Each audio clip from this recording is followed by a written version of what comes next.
Hello everyone welcome to रक्षा सूत्र knowledge. अगर आप किसी भी कम्पिटिटिव एग्जाम की प्रिपरेशन कर रहे हैं तो ये वीडियो आपके लिए बहुत ज़्यादा इंपॉर्टेंट होने वाला है। तो चलते हैं अपने क्वेश्चन की तरफ। सबसे पहले देखते हैं जेट प्रवाह।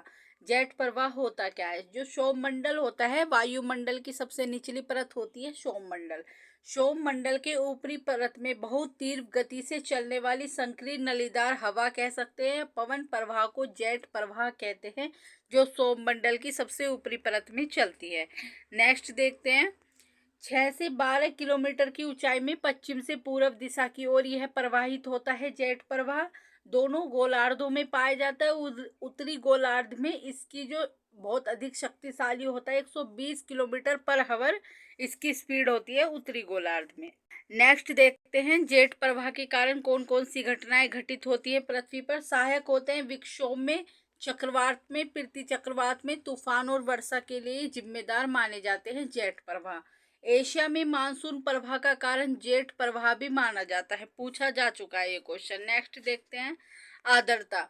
वायुमंडल में उपस्थित जल वाष्प को वायुमंडल की आर्द्रता कहते हैं। ओस पड़ने के लिए तापमान 0 डिग्री सेल्सियस से ऊपर होना चाहिए। ये क्वेश्चन पूछा जा चुका है कि ओस पड़ने के लिए कितना तापमान से ऊपर होना चाहिए, तो 0 डिग्री सेल्सियस से ऊपर होना चाहिए ओस पड़ने के लिए तापमान। नेक्स्ट देखते हैं, बादल देख लेते हैं।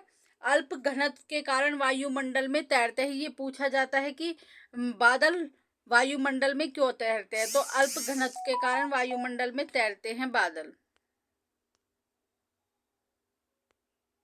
नेक्स्ट देखते हैं, ये कई प्रकार के होते हैं, जैसे पक्षाप बादल।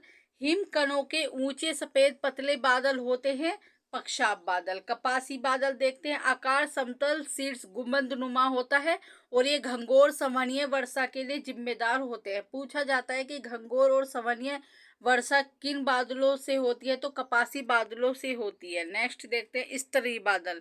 स्तरीय बादल आकाश को ढके रखते हैं। ये जो एक समतल चादर जैसे होते हैं जिससे पूरे आकाश को ढके रखते हैं स्तरीय बादल। नेक्स्ट देखते हैं, चक्रवात। केंद्र में कम दाब की स्थापना होने पर बाहर की ओर दाब बढ़ता जाता है। हवाएं बाहर से भीतर की ओर चलती है। मान लिया कोई केंद्र है, आप इसे ऐसे समझो, और यहाँ पर ये चीज खाली हो गई है। जैसे ये कोई चीज है, यहाँ पे कोई चीज भरी थी तो ये खाली हो गई है। तो क्या सोचते हैं कि बाहर से एकदम से आके इसे खाली चीज को भरे। इस कॉन्सेप्ट पे काम करता है कि केंद्र में कम दाब की स्थापना होती है। केंद्र में कोई दाब नहीं रहता और बाहर की ओर दाब बढ़ता जाता है। जो बीच खाली होता रहता है और किनारे बढ़ते जाते हैं। हवाएं बाहर से भीतर की ओर चलती है। जो हवाएं होती है इधर उधर के आसपास की सभी हवाएं भीतर की ओर चलती हैं इसमें, तो इसे चक्रवात कहते हैं। नेक्स्ट देखते हैं, उत्तर दिशा में चक्रवात की जो दिशा होती है घड़ी के विपरीत होती है। उत्तर दिशा, उत्तरी अक्षांश, और ये थोड़ा मिस्टेक लिखा गया है, मिस्टेक से हो गया, यह अक्षांश आएगा। उत्तरी अक्षांश में घड़ी के विपरीत होती है वायु की दिशा। जब वायु चलती है वो घड़ी के विपरीत दिशा में चलती है उत्तरी अक्षांश में।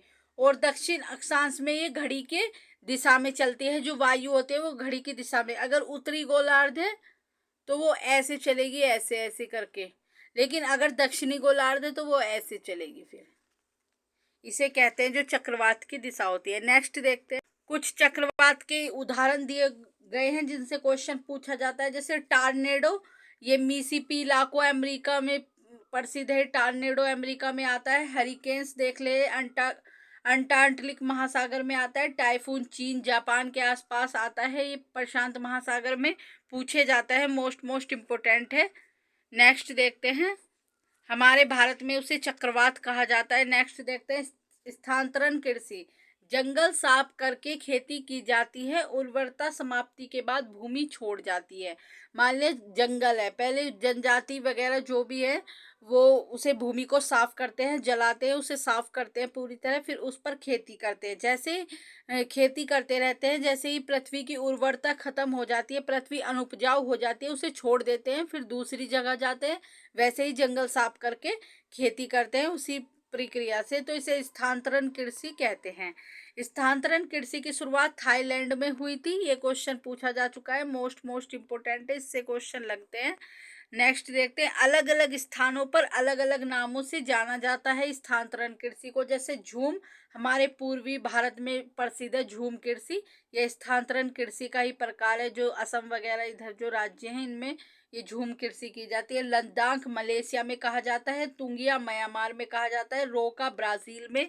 ये क्वेश्चन पूछे जा चुके हैं। नेक्स्ट देखते हैं, रे वियतनाम में कहा जाता है, केनिंग फिलीपींस में, मोस्ले कांगो में, चेन्ना श्रीलंका में कहा जाता है। अगर आपको क्वेश्चन का लेवल अच्छा लगा हो तो चैनल को सब्सक्राइब, वीडियो को लाइक एंड शेयर करें। Thank you so much.